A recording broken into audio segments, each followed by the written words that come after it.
Hello, good morning, good afternoon, good evening, and good night, wherever you are in the world, and welcome to one of the most beautiful circuits you could wish to go racing on. Yes, it is Bathurst in Australia. Yes, this is the Mobileye GT World Challenge Esports Asia Sprint Series. My name is Paul Jeffrey, and alongside me is the voice of motorsport globally, Mr. David Addison.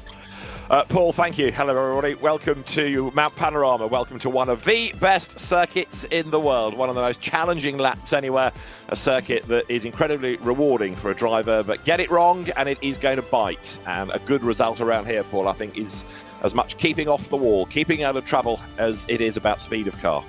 Yeah, they often say, don't they, David, about Bathurst, a lot of this race is more luck than judgment. You can be the best driver, you can make no mistakes, but one small issue for somebody and it can all go very wrong indeed. And David, we've got a stacked field of talent. We have, and this is the third round of the championship. So in terms of the Pro class, you've got wins so far for Ferris Stanley and for Dillan Tan. Ferris Stanley for BMW, Dillan Tan with the Mercedes AMG, and Filippo Bocchida third in the championship. It's Ferris Stanley from Dillan Tan and Filippo Bocchida in third. As far as the silver class is concerned, again, two different winners, Luke Addison and Rialto Ristofani. BMW all the way within the silver category. Luke Addison comes here as the championship leader from Rialto Ristofani, and again, a BMW driver, Russell Reyes, it is in third. Yep, as you can see, the championship, the drivers, the quality of racing this season has been incredible. The pro standings coming up on stream. Ferris Stanley is the man that leads that championship from Dillan Tan. Tan didn't have as dominant a race last time out, so he'll be looking to recover and bring some points back for the pro standing overall championship. And down in silver, things are just as tight, but mixing in, we've seen those silver drivers racing at the very sharp end of the overall grid. So your likes of Luke Addison, Rialto Ristofani, Russell Reyes, they will be hoping for big points in their championship, but also stay out of trouble around the tight confines of this Bathurst circuit when racing up with the big boys at the front of the field as well. Well, qualifying has proved very interesting indeed. Dillan Tan being the fastest driver, he gets the point for pole position within the pro class. As you say, Paul, quite rightly, the two classes very definitely can merge into one great battle. You don't have all the pros ahead of all the silvers. The drivers do mix it. And so, again, that's part and parcel of knowing which battle to pick, as we have a stroll down the grid where Dillan Tan is on pole position. With second on the grid, Fadli Rashmat. It is then third fastest, Nakib Aslam, and fourth on the grid is Andika Maulana, back up near the pointy end after a difficult start to the season. Moreno Pratano is fifth on the grid, Filippo Bocchida sixth. Now Russell Reyes, it is, who is seventh, and he gets the point for silver pole, ahead of Shun Gong, and then Ferris Stanley only ninth. 10th on the grid, another silver, Kuisheng Huang, ahead of the number 11 McLaren of Nabil Aslam. Then you've got Kinlong Lee ahead of another of the silvers, number 34, which is Dafa Borihajo. Next up from the pro class, Kobe Chan, sixth in the championship, quite a long way back, ahead of Sam Madison, ahead of Ryan Houlihan. Then you've got number 25 of Zach Smith, and Sota Muto is next on the grid. And then 20th and back, more of the silvers. Paul Britt, just ahead of Matthew Lamb. You've got number 215, Mohamed Koturbi, and treble 2, the man that's second in class in the championship, Rialto Ristofani, a long way back on that grid. Yeah, Matteo Pignata is 24th for Aston Martin car number 445. He's ahead of Tariq Adam, 25th in the Porsche. Good qualifying result for him. And then Luke Addison, all the way down in 26th position. Remember, he has been right at the sharp end of the silver category all season. He's got work to do if he needs to move forward in this race. 27th is the Honda car number 77 of Yugo Osaka, and he's just ahead of the Mercedes of Luis Moreno. In 29th position, Andrew O'Hara, the Laundry House Lamborghini, mired down in the lower reaches of this race. Lamborghini expected to be fast here at Mount Panorama. Expect him to move forward. Bruno Gallo is 30th, keeping him company is Daramreo Hanslam in 31st, just ahead of the Ferrari of Mitch Harp's car number 97, starting position 32. Billy Ebenhauser in 33rd is the 2 Aston Martins. Alongside him is Chris Cooley, number 5 and number 27, respectively. Yap Lamlow down in 35th position for BMW. He'll be disappointed, I'm sure, with that one, and he's just ahead of Marino Morella in 36. Yuki Shakarawa not having quite as good a season as we would have expected, way down in the championship standings, 37th for this one, just ahead of Ali Karidin, 38th. Ethan Cole, 39th for Mercedes-Benz, alongside Nigel Chua in 40th, 41st Jake Baldwin, Eaton Chen in 42nd, and last but no means least, for Aston Martin in 219 is Quentin Young in. And one of the surprises, in a sense, has been the pace in the qualifying session of the Hondas, hasn't it? Because yes, we've got them with a reduction of 40 kilos under the balance of performance changes, and there you've got Hondas looking pretty competitive. 1 second for number 62, the car of Fadli Rahmat, and then 5th on the grid as well, number 18, Moreno Pratama for the Tarmac Works team. So Bathurst awaits then, a 1-hour race, 2 classes, and it is going to be a really fierce battle for sure. And as we keep saying, keeping off the wall, especially on that opening lap, key to a good result here. Yeah, it really is. Drivers need to be so incredibly aware of their surroundings around this circuit. Not just what they're doing where they are placing the car, but also the cars around them. It's very, very easy. We've seen it many times before, especially when you get up into the twisties towards the back of the lap. You can very quickly get wrapped up in somebody else's incident, somebody else's drama. So the wise move, David, and we've seen this successfully, or not sometimes, many times before, is kind of drop away a little bit from the car in front. You don't want to be too in the pack. You don't want to be too close behind somebody. You need to give yourself a little bit of an emergency escape room, I think it's fair to say, isn't it? Indeed so, and it's not the widest of circuits. I remember the first time I went to Bathurst, a real world visit, getting onto this pit straight in a road car, thinking, gosh, it's narrow, but it'll open up in a minute when we turn around the first corner, and we drove a lap and it got no wider, so it really does not give you any margin for error. In game, we are 6:05 in the morning, local time, so it is going to get brighter and it's going to get warmer as the race goes on, isn't it? And that's going to have an impact on how the cars perform later in the race.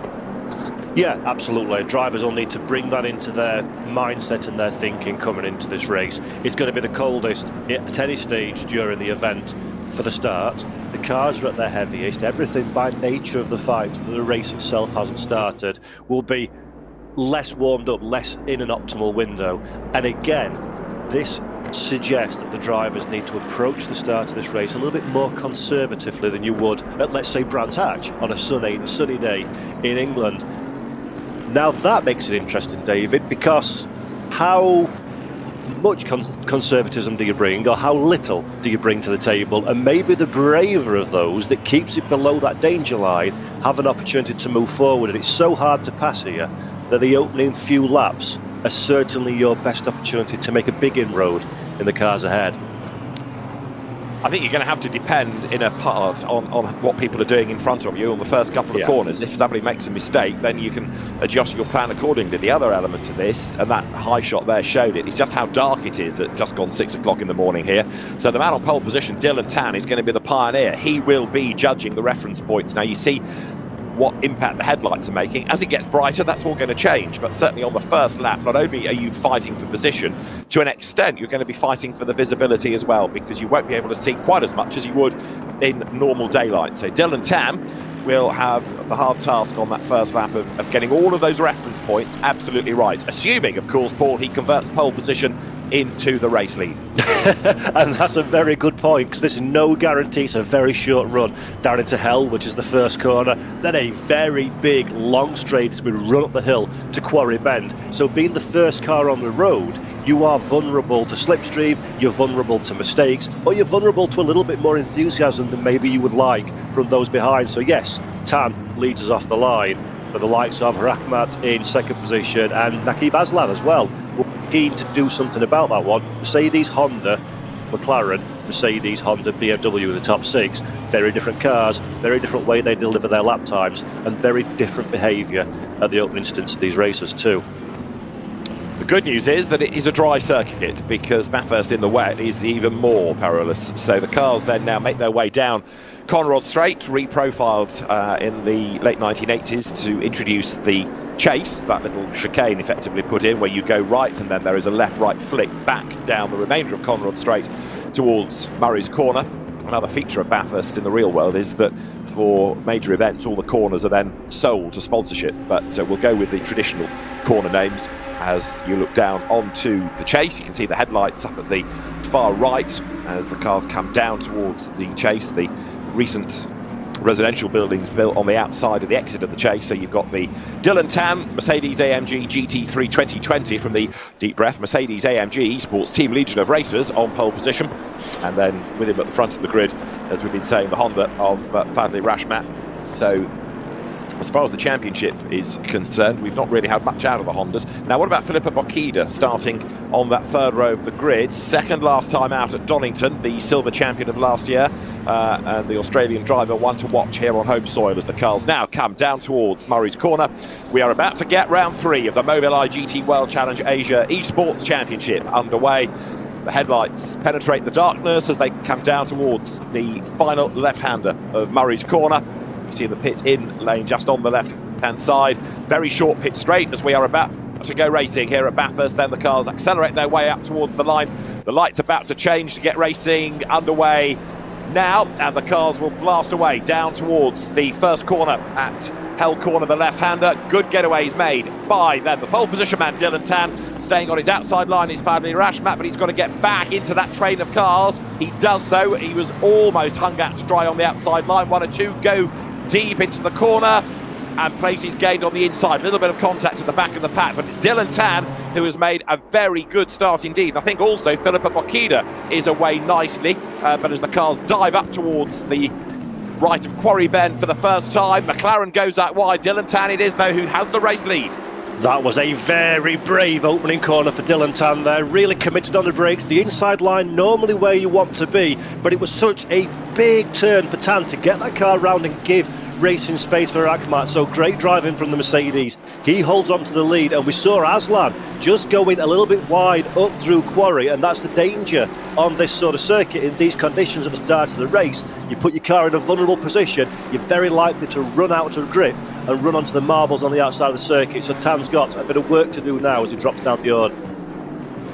Also looks like Filippo Bocchida has dropped back a bit on this opening lap as the cars then now come through Skyline, and then the S's, and then to the Dipper, and eventually you get to Forest Elbow and turn sharp left, breathe a sigh of relief because you can stop turning for a moment or two and get onto the straight and catch your breath and accelerate down towards the chase. 89 goes through.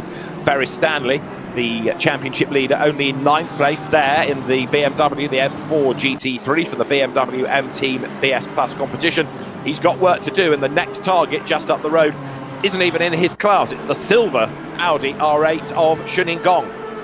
Yeah, this is going to be fascinating to see how Stanley carves his way through the traffic, how brave he's willing to be, how much of a big picture mentality he's got coming into this race. And we like to see this one. It's great to see drivers at the front of the field leading the way, setting the pace, but I also like to see how they respond to a bit of adversity. And Ferris Stanley, solid start, 9th position, and the body language of that BMW suggests that he wants to move forward quite quickly in this one, I think.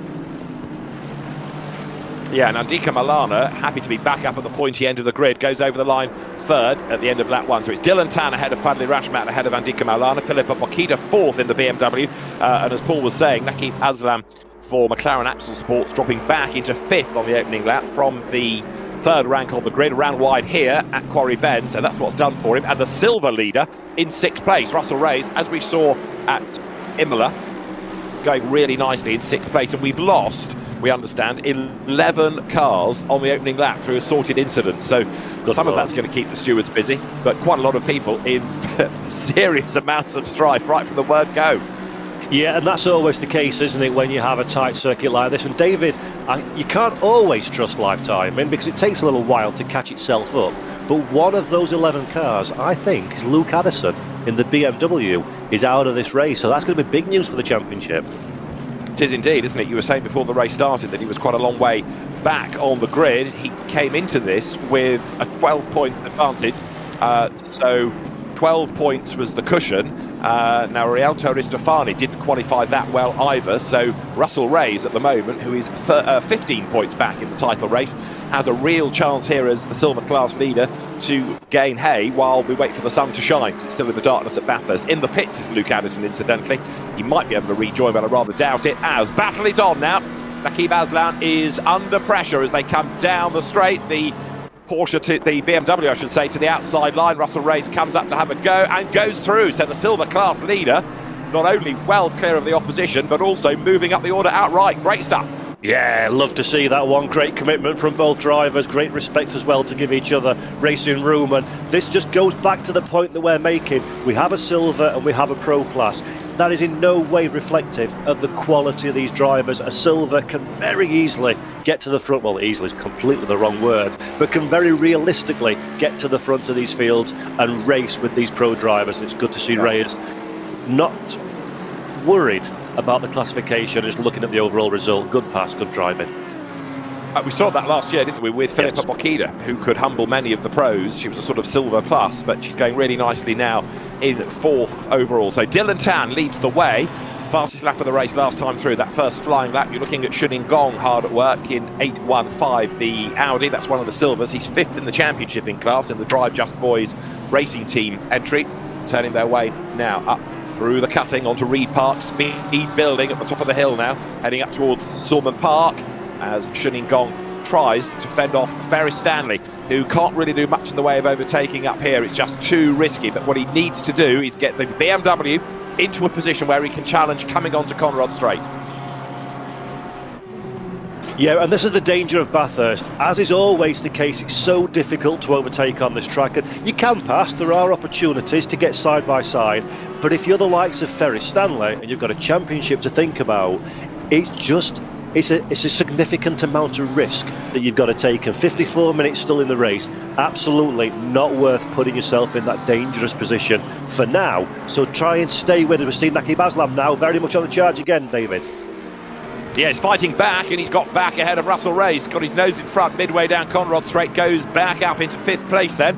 So we had the switch last time at this same part of the circuit. It switched back, the McLaren recovering, going through, but it's wide, it's up the curb. Nakib Aslan is okay, survives all of that and carries on just ahead of the BMW, but that is all over the back of him. Russell Reyes, class leader, now down towards the left at Murray's. Up front, it remains the Mercedes in the lead in the hands of Dillan Tan. They're in 15th place, 999, the McLaren 720S of Alpha Venturi Racing. That is Ryan Houlihan.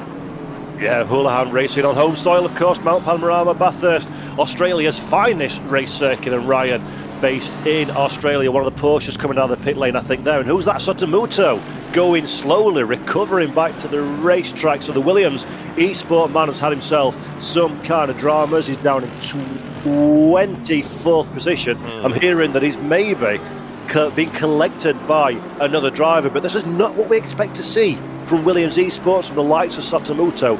24th position, that just talks to the quality and depth of this field, doesn't it? It does, especially as he is 4th in the championship coming into this race. It looked like he was at the escape road there, having possibly been given a whack in the back. Philippa Bokida, in the meantime, you can see, hard at work, and in 326 BMW now, all over the back of the Mercedes of the driver of Andika Malana. Now, nose to tail they come. Malana in another of the Team Legion of Racers Mercedes AMG GT3s.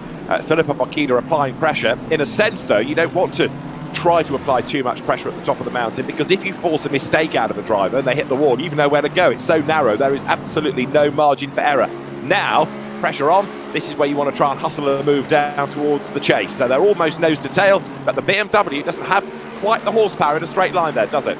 It doesn't, but Bokida's been very effective in this opening, just under 10 minutes. Started in 6th position, made her way up into 4th, but most importantly, minimised the gap to herself and the race leader Dillan Tan. And now this is the opportunity for Bokida, coming down into the final corner of hell. She looks one way, looks the other. Not enough racing room. Malana, an experienced driver, former champion in this category, absolutely knows how to cover the racing line. Bokida, very experienced driver, despite the fact this is her first season in pro, so she'll be assessing where the best opportunities. But going back to my point, she's minimising the time lost to the race leaders, and Bokida needs to stay in touch with the likes of Dillan Tan at the front of the field, as David, this is the opportunity.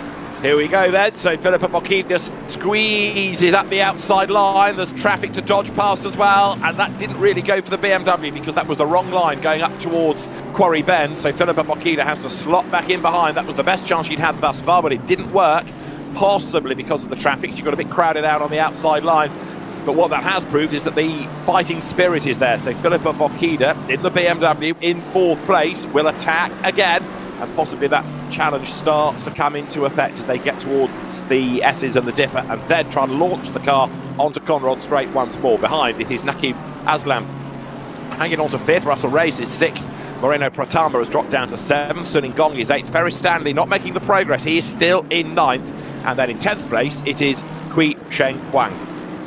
Yeah, this is a problem for Bocchini now. She's starting to lose time. Those kind of battles, that's only going to lose you overall lap time. It's going to make the distance between yourself and the top two expand more than she needed to do. Bocchini needs to stay in the conversation coming up into the pit window. And the more these two squabble, the more the likes of Aslan and Reyes behind are going to start getting involved in this fight as well. So she's showing some good aggression. Definitely, that BMW has the pace at this stage in the race, but it's just the age-old thing of it's catching one thing, passing is quite another. And possibly, therefore, Filippo Bocchini might elect to pit early to get out of the traffic. She can't find a way as yet past Andika Maulana. This great battle between Naqib Aslan and Russell Reyes continues as they come down towards the left of Murray's Corner. We're getting time penalties now being applied to Tariq Adam for contact earlier on in the race. Russell Reyes goes over the timing line. Now have a look behind. Suning Gong is not too far adrift. If Gong can wriggle away up past Pratama's Honda, he can have a run at race for the class lead, can't he? And that traffic are all pretty close to one another.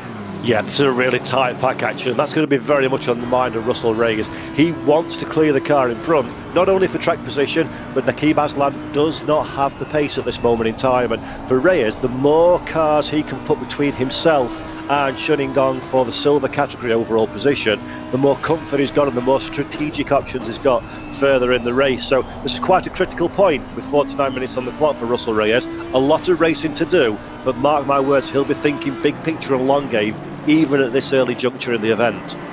Yeah, will indeed, as the cars then once more power through Reed Park and on now towards McPhillamy, heading towards Skyline, one of the great iconic parts of the circuit. This is it under the gantry, and then they drop downhill, real roller coaster of a circuit this, and 1 inch offline and disaster is spelled for you. So Filippo Bocchini still attacking Andika Maulana, and here Russell Reyes dropping back ever so slightly from Naqib Aslan, and that is allowing Moreno Pratama to close, and behind Pratama is Suning Gong. So there's a lot to shake out of all of this. We've had the first 10 minutes then, so 1/6 distance already completed. Russell Reyes there, looking the orange fronted BMW, accelerates downhill. He leads silver in the race. He's 3rd in silver in the championship. He is 15 points back, and of course with a point already for pole and 35 for a class win, he could be on here for something very special. He could indeed, and this is to illustrate the drama that Russell Reyes has at the moment. Last lap around, a 2 minutes 0.5. Compare that to Dillan Tan at the front of the field, a 58.8. So the amount of time that they're losing squabbling with each other, the natural lack of pace in this race at the moment from a relative lack of pace for Naqib Aslan. This is bringing the entire field behind much, much closer together. And Reyes, I think we're going to start to see a little bit of desperation coming into his driving now. Or maybe not desperation, but a more urgency, moving the car around, more in the mirrors, trying to understand and work out where he can affect this overtake, because while these fight, that little pack's only going to get tighter and they're going to come more and more detached from the cars ahead. We've also got Lappery, haven't we, underway now, so that's something else for the drivers to factor in. We are having a little bit of an increase in terms of the natural light, but the slower cars, or those delayed early on in incidents, now falling into the pack. Now, the fight for 3rd carries on. Let's have a look at a replay of the start, which was absolutely perfect for Dillan Tan. He was able to jump away, and behind you'll see 1 or 2 drivers running wide going into Hell Corner on the outside line then from that pole position. Fadli Rashmat kind of got crowded out a little bit. Bocchini got run out wide onto the dirt as well, but there was nothing anybody could do to stop that Mercedes hitting the lead. Yeah, they're further down. This is where all the drama unfolded. And just like we said at the top of the show, the circuit is so narrow, the walls are so inviting, you'll almost find yourself just like that. There's a collision at the front, nowhere you can go, you've got no wiggle room, and then, oh, hello, it's Macau. Wow, that's quite a bit bigger, Mr. Anderson, than I expected it to be. That would be an immediate red flag in the real world, wouldn't it? The good thing is, hey, you just disconnect and the road is clear, but that would be a mighty accident. And it's not very often that you see a track blockage or cars in the air like that, but that was quite some drama. Yes, Bathurst generates big accidents, but I wasn't expecting a destruction derby for this round of the championship. Right, but what about this fight for third? While this one's squabbling, just to go back to that accident for a moment, David, this is what we said in the pre-show. You almost want to leave a gap between yourself and the cars in front and be ultra cautious in those opening laps. That's very much the case of everybody's flat chart. There's a car in front of you, 1, 2, 3 collects each other. There's nothing you can do. There's no reaction time. So almost a bit more prudence from the drivers further down would have gone a long way in that race. As Bakita now on the charge again, but just not enough speed in that BMW. No, you're right, everything she's tried, it's just not happened yet. Yeah, you're right about what you say in terms of the prudence, and also, of course, even though they've done all the practice and the qualifying, that's a different mindset, different way of driving. Here, you're all going for the same bit of tarmac at the same time, you're defending, you're attacking, and something's got to give, rather than just doing a qualifying lap where you've got perhaps different challenges ahead of you. Anyway, the sad thing is that we've got a few cars out of the race, and we have a 15-second time penalty for Quinton Young with the Bentley Continental for causing a collision. Right, Philippa Makita running out of ideas maybe now, but that said, the BMW looks a bit more menacing on this lap than it has done hitherto. There might be a move on the cards here, you know, coming onto Conrod Straight as we work through the first 15 minutes of the race. The BMW heads down towards Forest Elbow, down through the gears, turn sharp left onto Conrod Straight. But here, the Mercedes has better drive off the corner, doesn't it? So the gap stretches away once more. Yeah, it's so frustrating for Bakita, and you can kind of see it's a little bit of sigh there. It was a look at a picture-in-picture, a forlorn look to the corner of the screen as well. She knows she's quick, but just like we've seen so many times at this track and others, she's fast in all of the wrong places where you can't make a move. There are so many sections of Bathurst where it's very much a single line.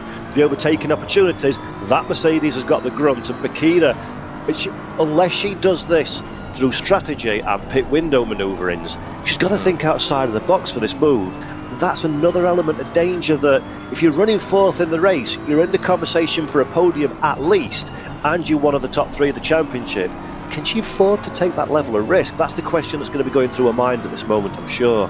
Coming down Conrod Straight, one hand off the wheel and partly frustrated, but there was almost a look of boredom, like, my car's not quick enough in a straight line, and she looked decidedly fed up. So that perhaps also isn't the best mindset for a driver. We had one car going slowly there just over the timing line on the pit straight as Zach Smith now makes his move to try to get himself up the order as well. 12th at the moment in the Aston Martin, but it's really, really busy around him. Goes to the outside line there to Zach Smith. That is brave, and does it work for him? Not quite. Good bit of battling there. Beautiful looking Aston Martin as well for the Alfa Venturi racing outfit. I must say, I do like that livery. It's great to see and hear the Aston Martins in these diverse GT3 grids. But Smith, 12th position. Again, he's in that difficult position, but because he's in such a tight pack, what's more challenging for Zach Smith compared to, let's say, the fight with Philippa Bakita? Any mistakes, any half-measure overtakes or hung out to dry, then he's going to be inviting the cars behind to find a way past as well. So Smith's got to drive one eye through the windshield, one eye on the rear view mirror as well, while navigating probably the toughest circuit in Australia, if not the world. Don't envy Zach Smith at this moment in time, and he'll be keen to get out of that little battle pack, I'm sure. So Bakita, talk about the carry on, David, carry on. I was going to say, you talk about the attractive livery of the Aston. Do you know now that Aston Martin has its own official AMR sims? They're made by Curve, but you can have the AMR C01 sim. They come in either the WEC livery, racing green, orange and carbon, carbon and lime, Elwood blue, or frost white. And to you, sir, a mere £57,500 for an Aston Martin sim. I would respond to that one by saying, Alexa, announce, please remortgage our house. Beautiful piece of equipment. But yeah, that's very much a toy for those that are wealthy enough to do so. But the simulations come on so far, David, the hardware and the software, that actually, you could, if you had enough disposable income, you could almost argue that's a great training tool and much cheaper than track time. Well, yeah, exactly. And if you bought one, you could then let other people use it. You'd soon get your money back, I guess. Right, battle is on because the Aston Martin car, rather than sim, of Zach Smith crawling all over the back there of number 34, which is the silver class BMW, the Solox car of Dafa Bodihajo, who hasn't exactly made a great fist of his pit stops this year, has he? So Zach Smith to the outside line, almost ran into the back of him there. That meant he went deep and wide through the cutting. Yeah, he was lucky. He did it at the part of a racetrack where there's not really enough room for the likes of Lee and Aslan behind to pounce on that mistake. So you can, if you can stay out of the concrete, you can afford to make those small mistakes, but you can't do it so often. The track's starting to rubber up, the marbles are starting to get laid down. It's becoming more and more difficult as this race unfolds, and more importantly, everybody around you is starting to acquire experience of the racetrack and the conditions, so their game is uplifting. They're likely to make fewer mistakes. It's so difficult as a driver in this scenario to keep your head, to not allow the frustration to get to you, or boredom in the case of Filippo Bakida, to get to you and start taking away performance from what you're delivering. And Matthew Lamb, that we're looking at there, he's dressed for the weather conditions, keep himself nice and cool, good man. But it's hard in this, and we're close to the pit window, so I think we'll see a lot of these drivers bail at the first opportunity and take themselves out of this scenario. Would certainly make sense, wouldn't it? Unless, of course, you're at the back of a queue and lots of people bail ahead of you, yes. And then all of a sudden you'd be given some clear space. The pit stops are coming then. Number 15, look, it's one of those that stays out. That is Matthew Lamb. So he's gained a place. He's not got huge amounts of clear track space, but he's got probably a lap's worth before he catches the next car. But the pit stops are coming. Another time penalty has been given to Paul Britt for causing a collision, and that is a 30-second penalty for Paul Britt. That is a disaster, because that's going to be a real chunk of time added, so he'll fall down the order.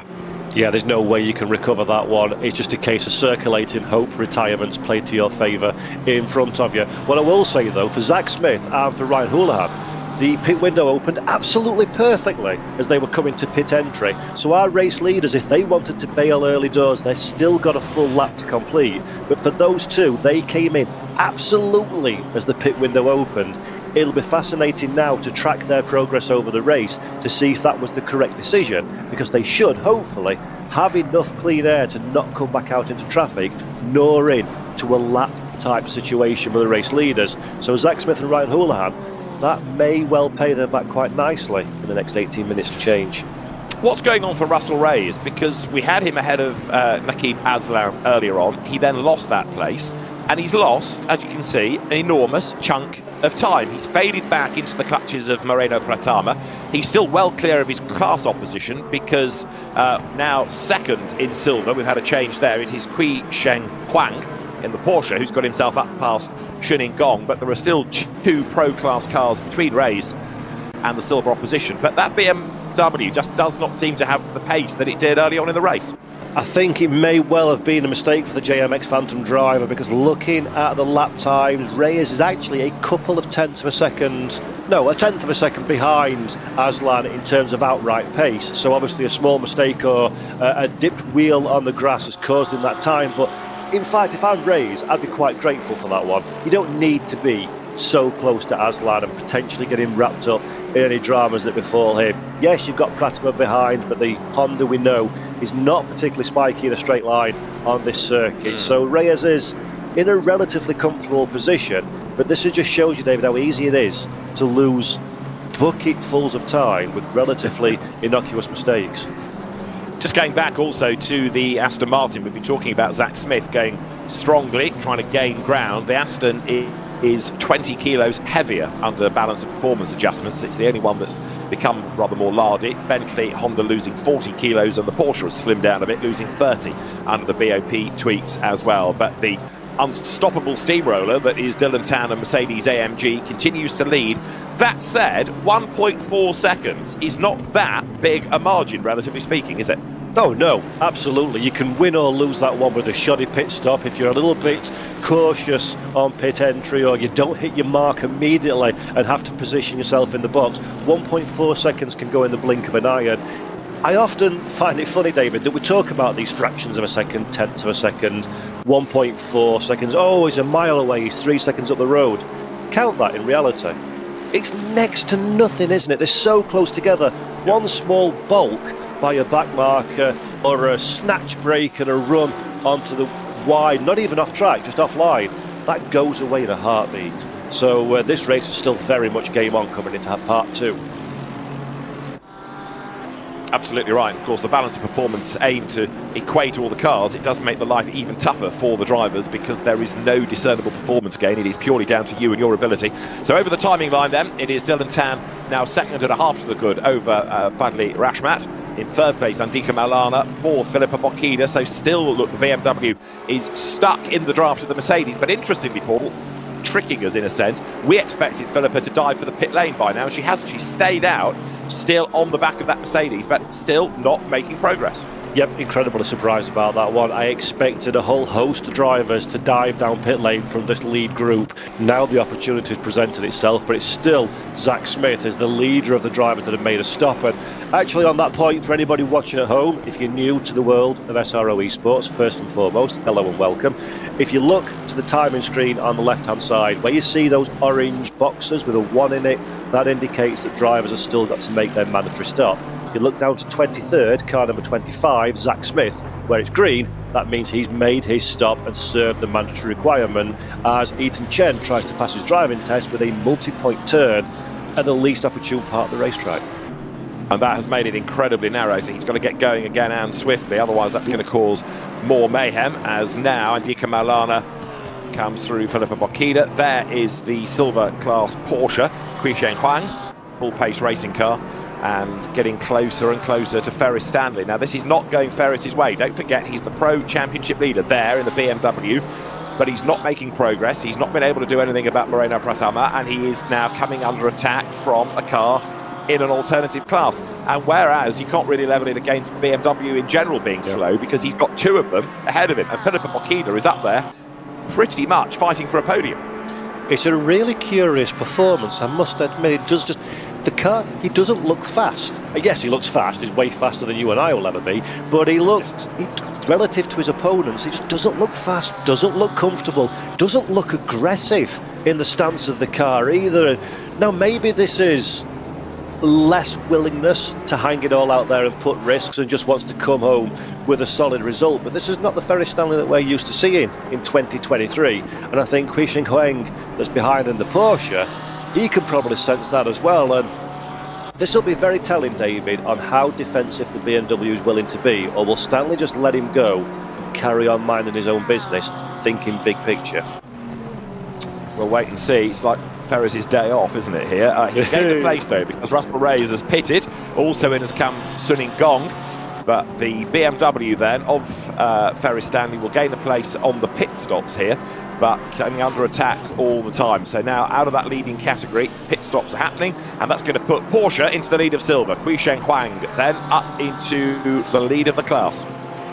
Great stuff. So Reyes, he's not out yet. Let's see where he comes out in relation to the likes of Zach Smith. He should be well clear of the Aston Martin, but we'll find that one out in a moment. Here is Russell Reyes now. He's got a car alongside him. He'll be very keen indeed to make sure he outdrags that Mercedes, which he does. That's good news for the JMX Phantom driver. Clean air is what you need after a pit stop. You need the ability to push to your absolute maximum to try and undercut drivers that haven't been down pit lane. Go faster than them while they're in traffic. When they serve their stop, you can jump then by virtue of having covered more ground in the same space of time. And Reyes just about gets that one done, and also for track position, as Gong now is very much game on for their silver class fight, where everybody else is still to make their stops. Plenty of huffy and puffy and shuffling still to do.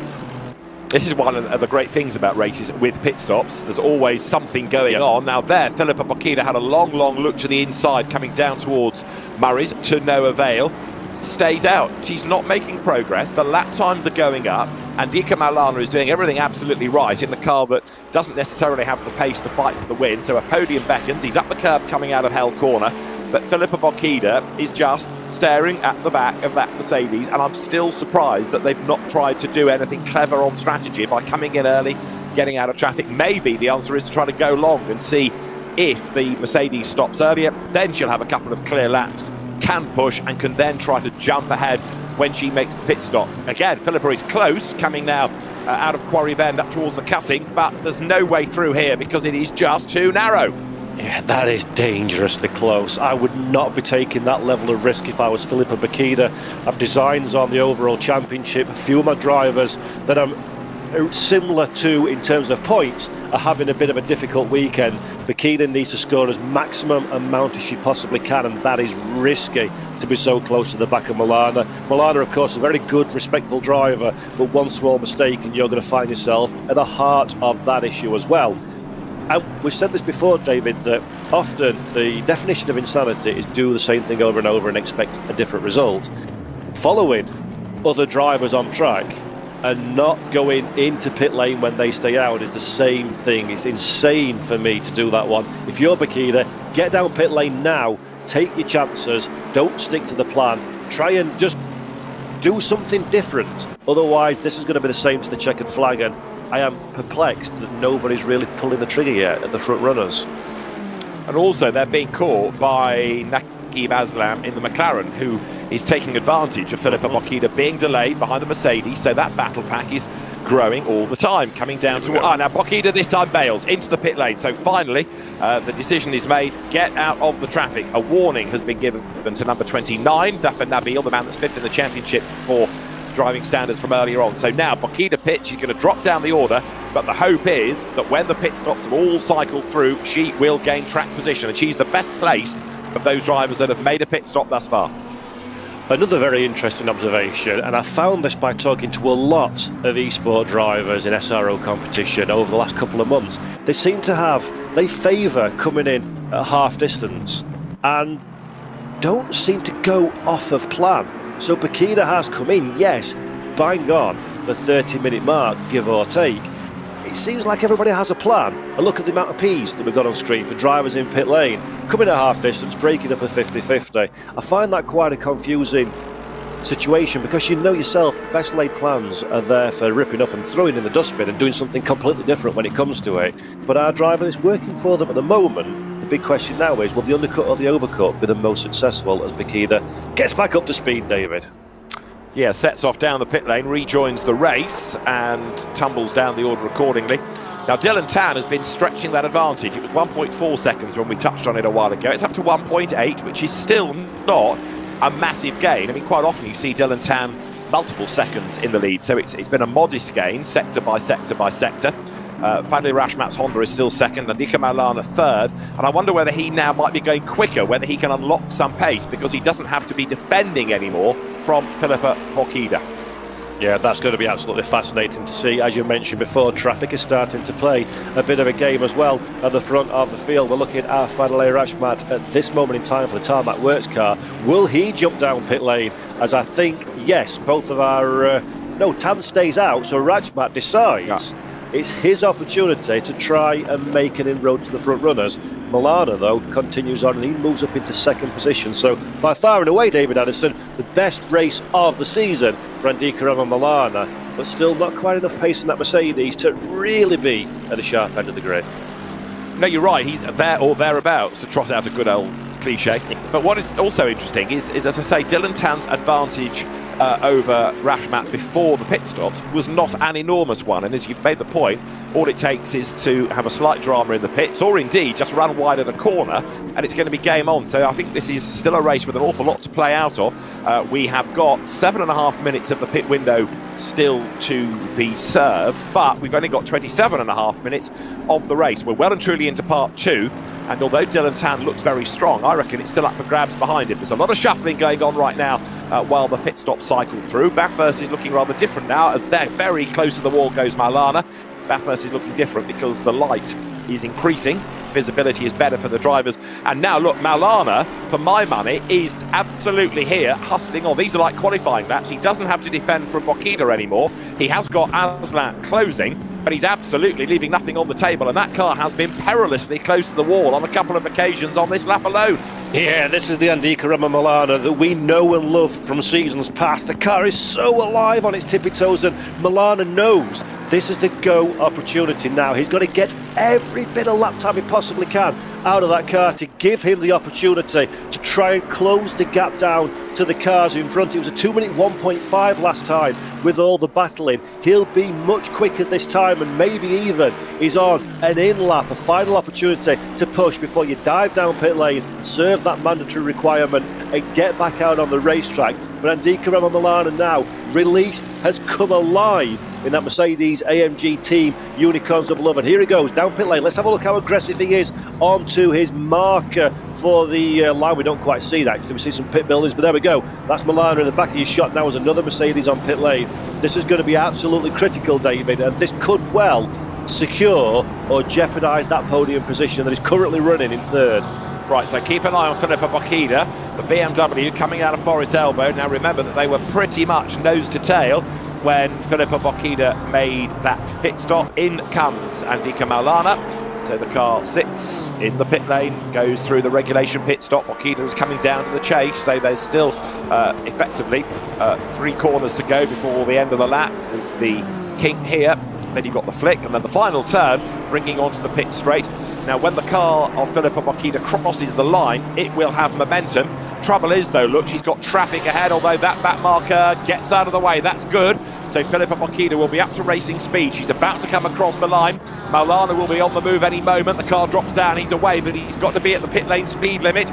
Good news is he's nearly at pit out. Car turns left now onto the straight heading up towards Quarry Bend. There is Filippo Bokida coming out of the corner in the background and slots in behind. So on the pit stops, Maulana stays ahead. Bokida does not gain, and the gap is pretty much what it was before.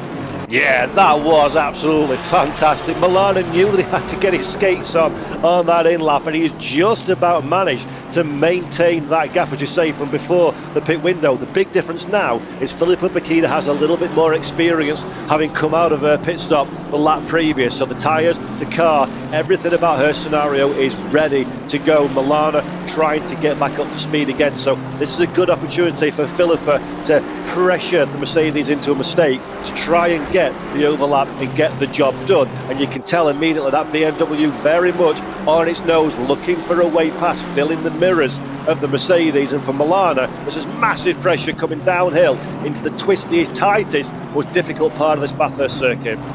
And Filippo Bokida is driving with an urgency, with a determination that we didn't really necessarily see before the pit stops, because then there was always the possibility of using the stop to jump ahead. Now there is not a second opportunity to do that.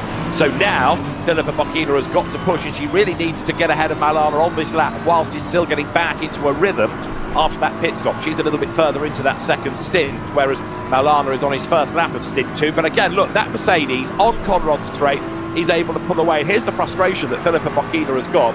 She spends 75-80% of the lap getting back onto terms with the Mercedes, and then on that section of the circuit drops back. The Mercedes is quicker in the straight line. It has the run down Conrod Straight.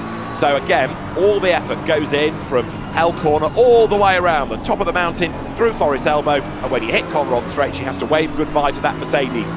And there aren't many options, therefore, as to how she's going to get past, unless she can force Maulana to put it in the wall. Yep, exactly. The one thing that Bokida will hold a little bit of hope out for is now we're getting really into the thick of the traffic, as there is the McLaren that comes diving out of pit lane. And this is for position, David, actually. Is this for position, or is that a back marker? I think it is. That's Aslan, I think, now, who's joined the battle. So Nakib Aslan in the McLaren gets between them, and there's contact, and off he goes, wide into the wall. Bokida is delayed as well. So that was the McLaren of Nabil Aslan getting involved in the fight. You've got the Hondas also joining back in as well. So Tan, Rashmat, Maulana. Bokida hangs on to 4th. Nakib Aslan in 5th. Russell Reyes is not that far behind. That actually could have been a whole lot worse. I was rather fearing that there were cars going to be pinballing across the racetrack. Thankfully, we avoided that, but Nakib Aslan is more of a threat to the fight than he was before the stops.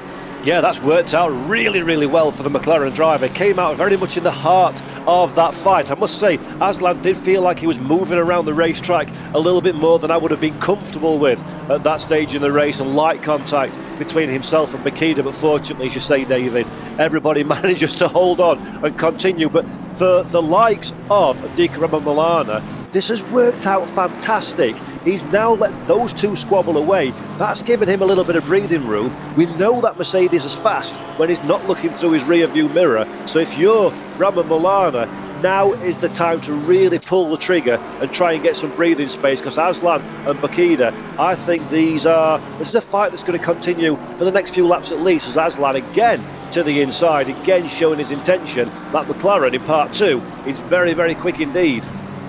Now, they may have picked up a little bit of damage, each of them, in that contact, but either way, you can see how much time, by defending, Bakida has junked against Maulana, because they were absolutely nose to tail here a lap ago, and now the Mercedes 889 and Dika Maulana is almost on its own. There is Bakida in fourth place, fifth, tucked up behind is Nakib Aslan. 21 minutes remain, but the whole complexion of that battle has changed since the McLaren got involved. Have a look behind. Russell Reyes is in sixth place and a comfortable class leader. From second silver, Kui Shen Huang in the Porsche, and the third silver is Chenin Gong in the Audi, down in 11th place. So Reyes just has to bring this home to be our third different winner in silver of the season. Yeah, the good news for Russell Reyes as well is Moreno Pratama is between himself and Huang in second in class. So we've got a pro driver in the middle, and also a good 5 seconds as well in terms of track time. So it's looking good for Russell Reyes at this moment, 1.6 away from Aslan ahead. So I think his desire to fight for the overall positions maybe has receded a little bit, and he'll be keen on consolidating and taking the points in class, which basically is the big money prize. That's the one that counts, isn't it? It's the championship at the end of the year. You can be a one race wonder, but the history books will always say who was champion. Now, the incident between Bakida and Nakib Aslan under investigation. So that was Aslan joining from the pits and getting caught up. 14th place you're looking at here, number 6, Ken Long Lai in the Godspeed Honda NSX GT3 Evo, and under attack there, because you can see behind is Matthew Lamb. Now that's pro versus silver. Matthew Lamb doing a pretty decent job here, because although you might say, oh, he's only 15th overall, he's 4th in class, and that's one of his better showings of the season. Yeah, nice result so far for Matthew Lamb. 19.5 minutes left on the clock. There's opportunities to move forward, opportunities to move backward, but he's ahead of Risto Ristofani in class. And that's not something that many people get to see over the course of their sim racing careers, as Aslan now, car number 11, gets himself a 5-second time penalty that will be applied to his race result at the checkered flag. So Aslan's day has gone from moderate to pretty disappointing in that one decision by the stewards. Yes, we've got two Aslans though, haven't we? We've got Nakib Aslan, who is still up in 5th. The penalised is Nabil Aslan, down in 13th. The incident that Nakib Aslan had with Philippa Bakida, I think, is still being looked at. So, oh yeah, I should have made that one clear before I spiked the excitement in everybody. Well, same car, same surname, same family, same livery. It's an easy one to do. But right now, the Bakida Aslan fight continues. Now, Dillan Tan, you know that line I offered you earlier on about he's not that far ahead? Tear up that piece of paper, because in this second stint, the gap is a Tan-sized one in a sense, nearly 4 seconds now. That's the kind of domination we've been used to seeing. Yeah, and that's just, when you're racing at the level of Dillan Tan, he's got the experience, he's got the natural skill, he's got the racecraft and the intelligence. You're finding lap time everywhere. You're finding lap time on the circuit, you're finding advantage on the way that you enter pit lane, on your strategy, on your aggressiveness through traffic, on your ability to stop perfectly in your box, the ability to take off the pit lane speed limiter at exactly the right time to accelerate, to get straight back up to the lap time that you're capable of doing after a pit stop. He maximises every single element of his craft, and that is purely where that 3.9 seconds has come from. He is not 0.4 of a second quicker per lap than Rakhmat in outright pace. It's just maximising all the small details, like Schumacher used to do when he made it to the front of Formula One. He kind of took it to another level and found lap time and speed and time everywhere. That's exactly what Dillan Tan is doing here in this race, and 4 seconds, that's only going to grow, I'm sure, as the race unfolds. Battle on for 7th place here, silver ahead of Pro. This is the Porsche of Quisheng Huang, just up ahead of Moreno Pratama as they come across the line. Behind them is Ferris Stanley, who's had a pretty average hour, sad to say. The championship leader has not been able to go forward. He's not been able to unlock the pace out of the BMW in the same way that Filippo Bocchida has had a better run, and so definitely in silver has Russell Reyes. But that battle is on. 8th, 9th are Pratama and Stanley, chasing after the Porsche of Quisheng Huang. And there, Pratama goes to the outside line. This is for 7th place. He's going to get run out wide there. It was a brave effort at Quarry Bend, but it does not work. Yep, good try from Moreno Pratama there, trying to find a way past that Porsche. Not the easiest task at all. It's good to see the Honda back at the sharp end of the grid. The Tarmac Works car looking resplendent in that livery. A beautiful car is the Acura, should I say, NSX. Very rare that we see that one in top-level eSport competition at the front of the field, and Pratama doing a good job, but just not quite enough room to get past. But going on to the Stanley and Bocchida situation at this moment in time, I think we said it last time out when they finished in 1-2. Filippo Bocchida has got to be very, very careful she doesn't get cast in the role of support driver for Ferris Stanley, who, coming into this round, was the championship leader. If things stay as they are, Filippo Bocchida has done her own prospects within the team a massive amount of good with this result, because she will be the very much in that squabble at the top of the field. One of the better pit stops was done, I think I'm right in saying, by Quisheng Huang, who's gained 2 places on the pit stops. Big drama there involving Bocchida and Aslan, and that's a tangle at the chase. The BMW rally crosses back onto the road, but Russell Reyes is going to jump ahead of Nakib Aslan. That's another one for the stewards to have a look at, but it looks as though, given where they were, that might have well been a dive from the McLaren against the BMW, and they met in the middle. So Filippo Bocchida, well and truly roughed up, drops too far back now from Andika Maulana to think of a challenge. And Russell Reyes gains 5th place overall. So the BMW there moves ahead of the McLaren, but that could have ended in a really big problem for both.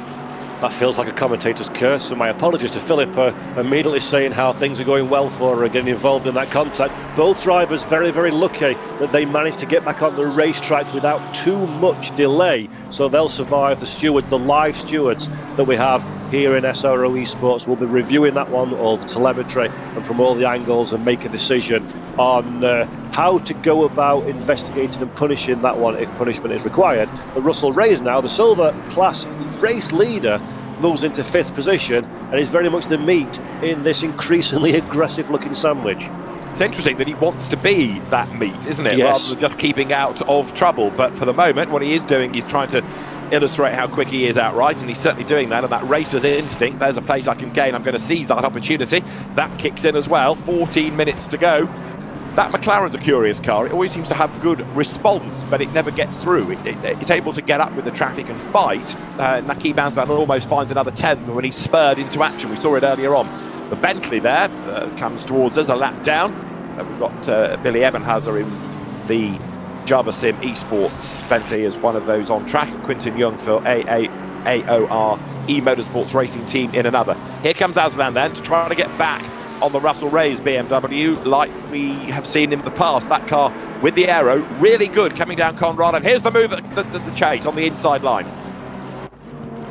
So this is what's happened earlier, I believe, David?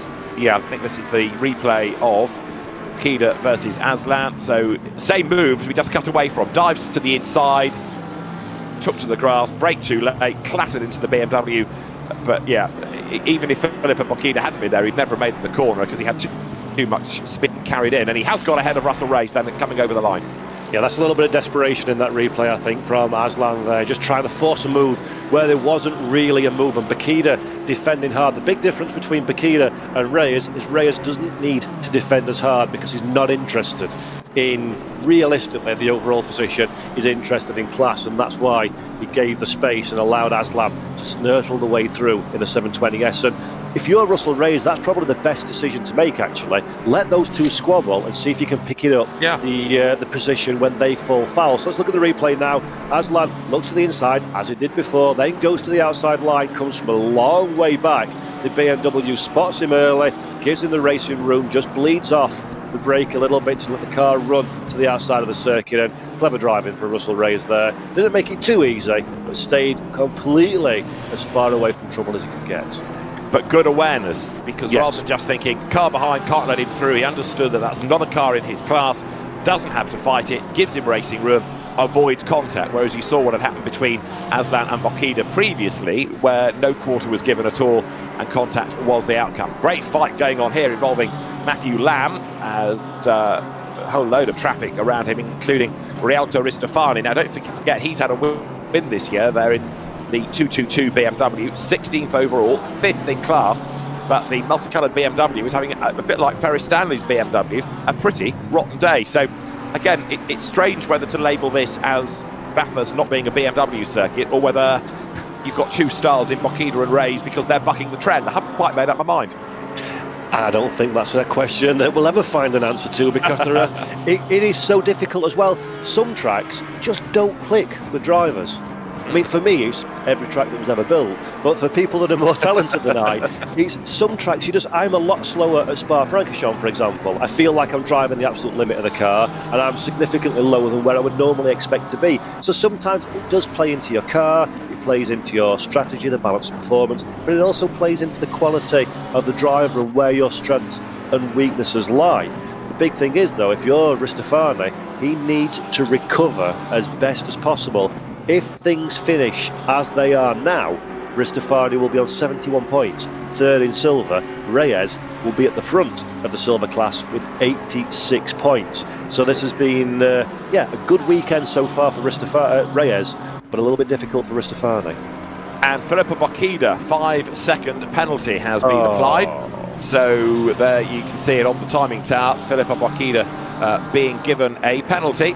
And the time added, I suspect that's for contact against Aslan earlier on. Well, she's only 6/10 up the road, and actually, so competitive is this, that's going to drop her 2 or 3 places. So bad news for Filippo Bokida. Yep, she'll know that one. She'll see that one on her in-game display. She'll probably be told as well by an engineer that she'll be talking to in her ear through Discord or another voice chat. So Bokida needs to get a move on. Now, this is their opportunity to try and get some of that time back. And I'm hearing in my ear as well that they're still reviewing the Aslan Bokida, so there may be more to come as we see, David, a ding-dong on track. Indeed. So we've had this once down at the Chase, and Nakib Aslan is going to have another go. The ill-fated move at the Chase is still under review from the stewards. It was the one up Quarry Bend that's given Filippo Bokida the time penalty. She stays ahead for the moment as they come out of the Chase, down now towards Murray's. So the BMW is ahead, but the McLaren does look the quicker. And again, Nakib Aslan looks to the inside line, can't find a way through there. There's a whole line of cars queued up behind as they come across the line. We're into the final 10 minutes of the race, and if she's going to hang on to that place on track, this is going to be a long 10 minutes for Filippo. From Nakib Aslan's point of view, if he's got somebody in his ears, or if he's really aware of the in-game situation, he can just sit there. He doesn't have to get past, because he will inherit the place with that penalty to Filippo Bokida. So again, pick your battle. He can sit there and just inherit 4th at the flag.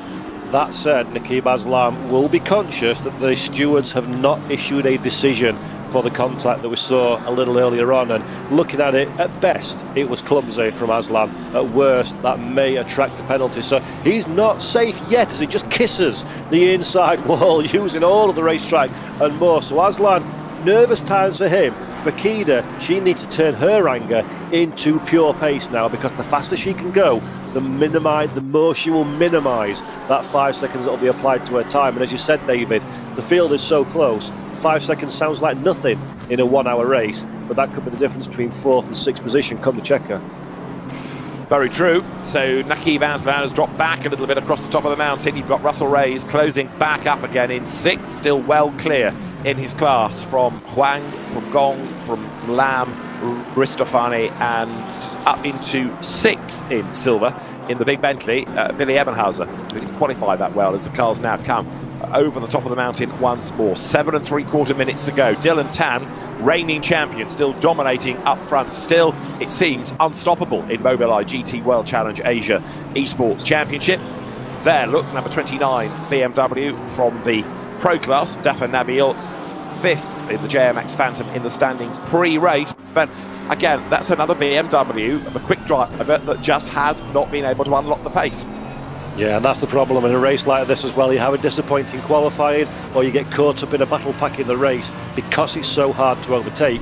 Often your pace is dictated by the car or cars that are in front of you, so it's very, very easy for a race at Bathurst to go very wrong really quickly. Indeed, Satomuto, 19th position now, very much on the attack again, gets the car all squirrely, loses the rear, the Williams is round, and that was too aggressive a move, caught the bump, unsettled the car. Satomuto, big damage on the front of that Mercedes AMG. Will he head down pit lane? But that was so easy. You could see that one coming right from the start. My fear would be, looking at the front of it, if the air gets under that, it would rip up in the real world. Let's see what happens in the virtual world. Satomuto, after his trip up the escape road at that last corner early on in the race, had got himself back up into the top 20, but that big moment has done damage, and I can't see that getting any better. So a frustrated Williams Esports driver accelerates up the hill. The bodywork remains where it should be, at least for the moment. 6 minutes on the clock now. Dillan Tan heading towards honours. Kin Long Lee here in the Honda, trying to fend off the traffic and also trying to gain a place at the expense of Nabil Aslan. There's racing all the way through the field. This is Nakib Aslan that we're riding on board with now. That is the back of Philippa Bakida's BMW, a view I am sure that Aslan will be getting incredibly fed up of seeing in this race. These two have been as one pretty much for the duration of the race. Aslan just relaxing a little down the Conrod Straight. Following that BMW, is spotted traffic a little bit further up the road that may or may not come into play before we complete this lap. But this is going to be tense times for both of these drivers. And Aslan, I think, yes, you're right when you said, David, that he could hold station and just take the position to the time penalty. But as a driver, you followed for that long. You just want to get it done yourself, don't you? For the satisfaction of saying, yeah, took a long time, but we got there. And of course, if he does sit there, but then cops a penalty late race, then it'll undo some of the good work. So he'd like a decision to be made. Out of the left of held corner then, 5 more minutes on the clock. But right now, this is looking very good indeed, isn't it, as far as Dillan Tan is concerned. And that margin up to 8 seconds. Fadli Rashmat has just dropped away in the second stint. The Honda to be second is a good result, but again, it's just nowhere near that Mercedes AMG. Yep, and more to the point, it's nowhere near Dillan Tan. He has just been on another level this season. We've seen him, very strong driver for quite a while. But let's have a look here. Incident between cars 3, 2, 6 and 17 on lap 22, that's the two that we're looking at now, will be investigated post-race. So no answers while we're on track, David, and that suggests it's not quite as straightforward as we would have expected. No, there'll be all sorts of angles that can be looked at, and all the data looked at as well. So far, Dillan Tan heading for the championship lead ahead of Ferris Stanley, ahead of Philippa Bakida, but that again might well be a point score for Philippa affected, depending on what comes post-race. Did she block? Was Nakib Aslan too aggressive? The stewards will review, the stewards will decide. On track, the battle continues. Bit of understeer from the BMW there at Forest Elbow. You're riding with Nakib Aslan. Philippa Bakida is ahead. Dillan Tan is very nearly 9 seconds to the good, though, up front, and we've probably got time for 2 more laps in this race at the end of this. Yeah, this is a big one now for Bakida. She's got some traffic in front of her. This is a good part of the racetrack in which to meet traffic. If the Porsche is kind, it will move out the way. Yes, it does. Very well played. Aslan just shows his nose to the inside anyway, tries to scare the Australian off the racetrack. Bakida is equal to that one for the run down into Hell Corner. Another black marker just up the road as well, but they'll clear that one before we get to the twisties further around the lap. Ryan Houlihan for Alfa Venturi and the McLaren still involved in the battle as well, and that is another that's a beautiful looking Audi, I must say. 815 of Shuningong ahead as they're getting close to trying to find a way past. They are indeed, with just 3 more minutes to go then. So you can see a number of drivers copping penalties, but the fights are still going on. And Philippa Bakida doing her best here to try to get away from that McLaren behind. So Bathurst now, with the drivers having far better visibility now that the light has come up over the last hour. They come here through Quarry Bend, and it's a big climb here, climbing all the way. The Mount Panorama Circuit comes then. This is the left of the cutting, and a big slide by Aslan. He saved that very nicely, but curious as to why, because it's a corner he's gone round many times over the course of the race. Did just carry a fraction too much speed in there, and that's really helped Bokida. She's been able to really open up that gap. Remember, she's trying to pull out 5 seconds. That won't have done it, but it'll certainly have opened it up a little bit. That was a massive moment for Nikib Aslam.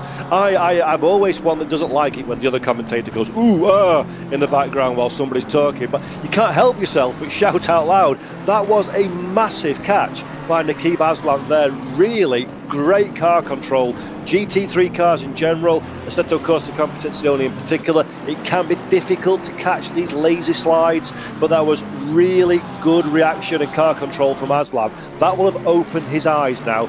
Grip is becoming at a premium in this McLaren. He needs to be aware that there is a danger that you're going to throw the car at the scenery, but he picked it up quite nicely indeed. And actually, David, he's not lost all that much time to Bokida, which suggests that McLaren's quite quick if he got some clean air.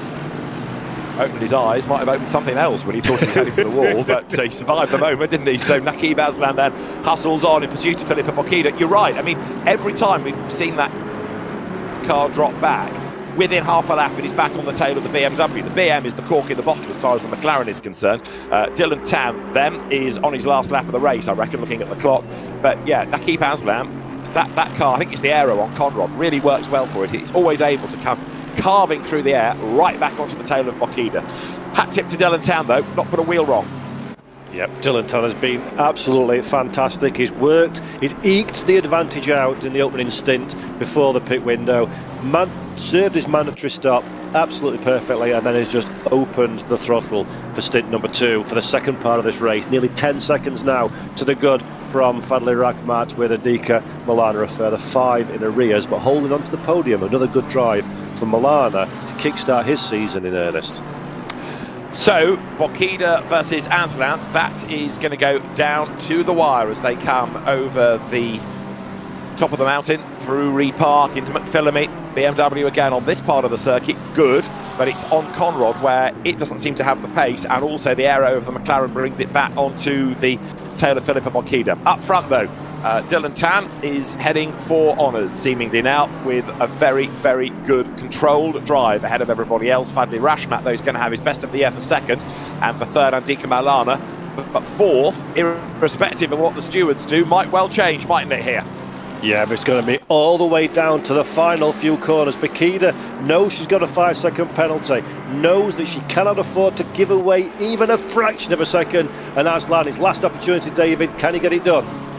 Let's have a look. Dillan Tan, in the meantime, heading up towards the checkered flag, as there it is, a win for Dillan Tan, a second victory of the season.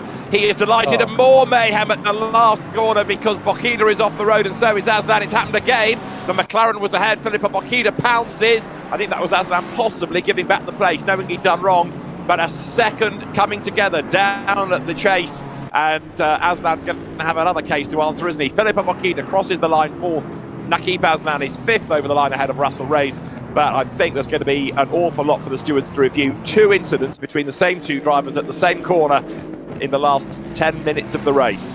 The time given away by that incident for Bokida will cost her big, as well as Ryan Houlihan crosses the line in 12th position for Alfa Venturi Racing. Car stopped to the inside pit wall as well as their race comes to a conclusion. Still a few drivers racing around. Sotomuto stayed on the racetrack. He's in 21st place. Paul Britt is the car that's just ahead of him in the McLaren, looking for a last opportunity to find the way past Ebenhauser in the big old Bentley Continental. Don't see that very often. A lot of car filling a lot of racetrack, and Paul Britt cannot find a way past, so they'll cross the line 19th and 20th. Muto in 21st, Shirakawa in 22nd, Sean Madison, here we see Pinata in 29th place. So despite the dramas, David, of the opening lap and 11 cars waving goodbye to before we even completed the first 6 kilometres, that's not a bad finishing record for everybody there.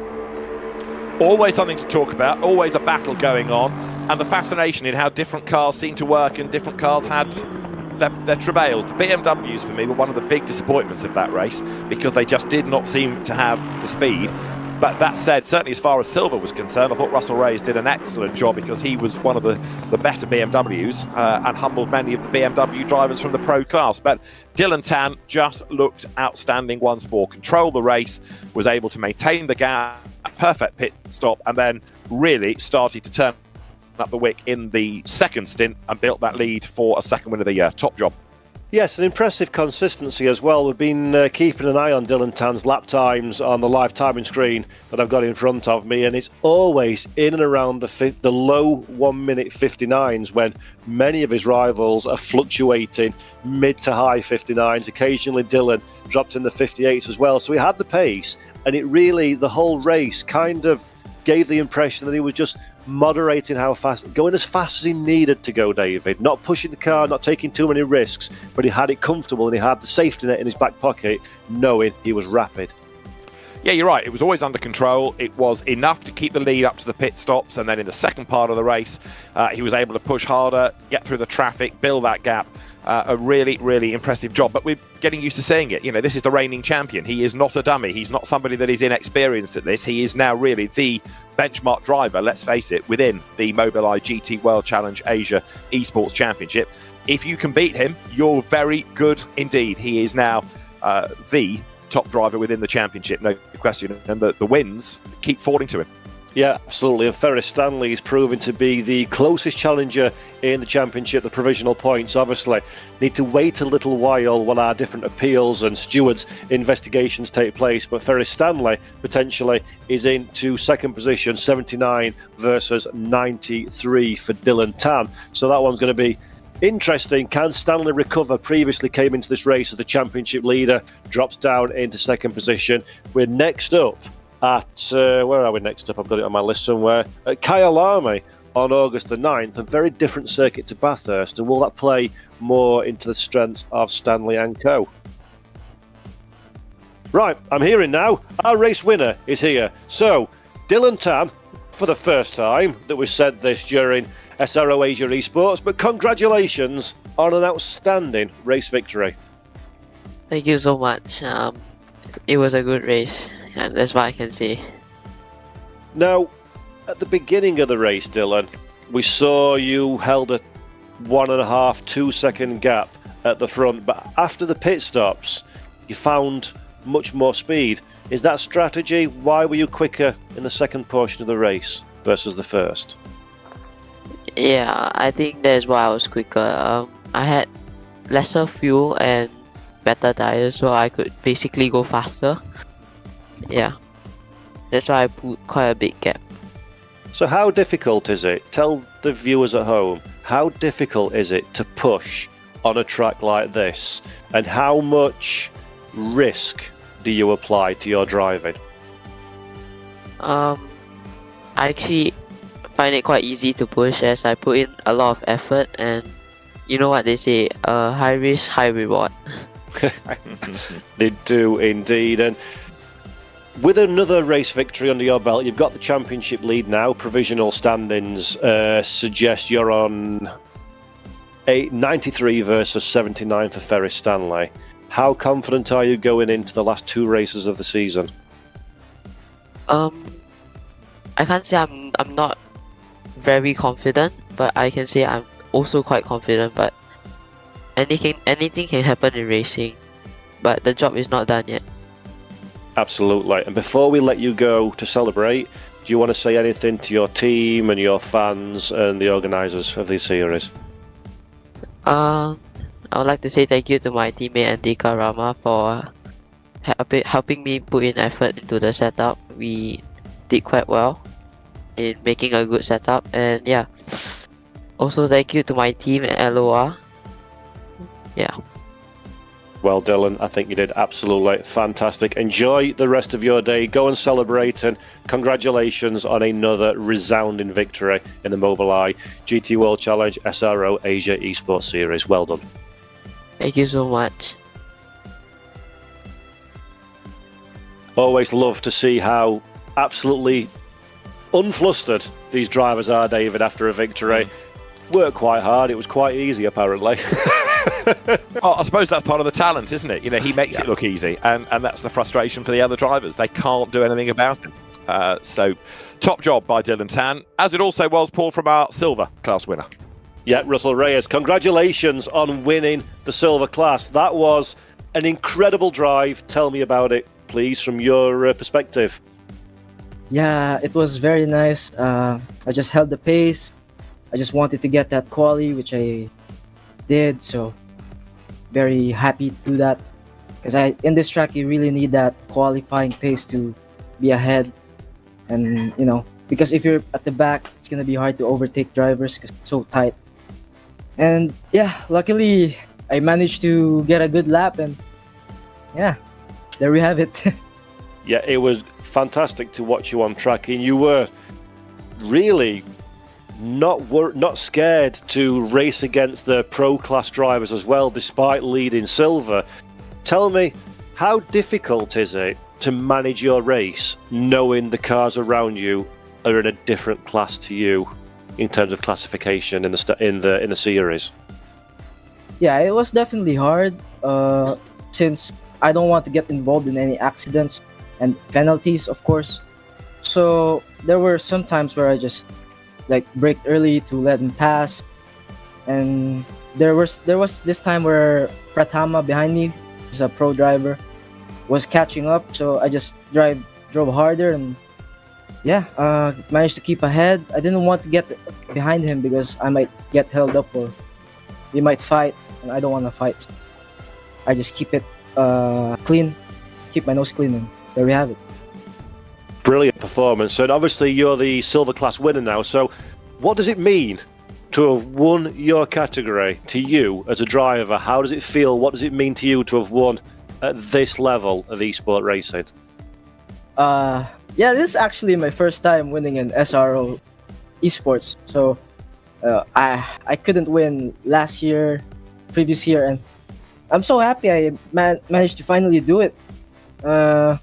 I'm happy because I know that I'm improving and learning a lot, and the car is also amazing. So, yeah, I'm just so happy to be able to be here around these drivers, to get the opportunity to drive for my team, GMX Phantom. And yeah, thank you. Superb stuff, Russell. We really enjoyed watching that one, and congratulations on an incredible race and an incredible class victory. Well done. Thank you. Thank you very much. That's Russell Reyes, the winner of the silver category. And again, another driver, David, that, yes, pleased with a day's work, but not even remotely flustered looking. It's just about a nice, easy evening on my computer. And a very intelligent drive, what he was saying about understanding who he was racing against. We kept touching on this during the course of the race, but you know, it is relevant. Drivers need to be aware of who it is they're fighting, and to be totally on top of that. That, in a way, makes that task just a little bit easier, because he didn't have to fight everybody. There were occasions where he could drive his own race, let them go, and then pick up the fight when it was more relevant. And actually, in fairness to him, he never once had to think about the silver opposition because they couldn't hold a candle to him. Yeah, absolutely. Just like Dillan Tan in the Pro Series, very much Russell Reyes, a class of his own in the silver category. And first win in SRO Esport, first win, of course, this season, and that puts him at the top of the provisional points in the silver category. We're back again at Kyalami on the 9th of August for the Mobileye GT World Challenge Esports Asia Sprint Series. So make sure you join us for that one. Big thanks to Mobileye, Fanatec, AWS, Pirelli, SimGrid, SRO, Assetto Corsa Competizione, and of course AK Esports for putting on this race. And from myself, Paul Jeffrey, and from the man with a plan, the best commentator in the world, Mr. David Addison as well. Thank you all for watching. Take care, good day, and see you next time.